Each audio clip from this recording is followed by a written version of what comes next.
Welcome to Gardening at 58 North. I thought I'd better do an update on the Pachypodium that I repotted a few months ago. As I said in the other video, this was labelled as a Phocea when I first got it, and it's certainly not a Phocea edulis like it said. It's definitely some kind of Pachypodium. I've looked online and I think it's probably Pachypodium succulentum, but I'm not too sure. So in the last video I basically raised the height of it because the soil was about this level, and I raised it out of the soil, cut a lot of the side roots off to encourage fattening to be uniform throughout the whole thing without too much of a taper. And there was very few roots left on the bottom of the plant, almost no roots at all, but just a little bit.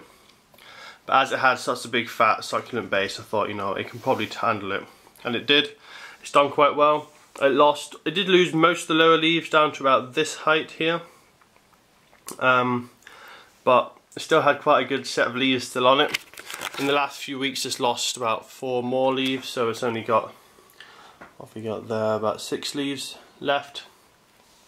But it's still okay. I mean, it's just gone through the darkest part of winter. It's now the end of January, so in Scotland I was expecting it to possibly go dormant and lose its leaves, but it survived quite well, so I'm quite happy with that. For the first month or so after I repotted it, when I squeezed the base here, it was a bit soft and you could feel it wasn't very hard anymore. It's gone quite soggy because it didn't have enough water in the plant. Because it didn't have any roots anymore, it was struggling to absorb enough water, so it did go quite soft, but it's now really hard, completely solid again. That's because it's obviously grown some nice roots in the bottom and it's getting enough water for itself. So it's survived the transplant, which is good. Hasn't really put on much more growth, I don't think, on the base. It doesn't look any fatter. Certainly there hasn't been any new leaves on the top either. Hasn't put any new growth on. I think it's just put all its growth at the moment. All its growth is going on to the roots at the base because it doesn't have any. So it's had to regrow them. So that's why it hasn't put any growth on. But also it's the middle of winter. It's not very warm. It's in quite a cold room at the moment. It's only about 15-16 degrees. And there's very little sunshine as well, so it's in the dormant phase.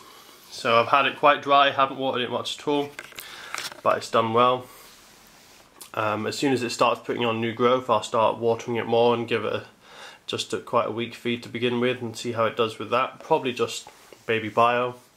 Baby bio is very high in nitrogen though, so I'll just have to be careful it doesn't have too much fleshy growth, because I would like to encourage this, so I might have something with higher phosphorus, because it's the phosphorus that's good for the roots. So that's how it's doing so far at the moment. I'll give you guys another update later on in spring when it starts to put on new growth again. But so far it's been the success with the repotting of this Pachypodium, and as I said, you can really see the swelling root base a lot better now.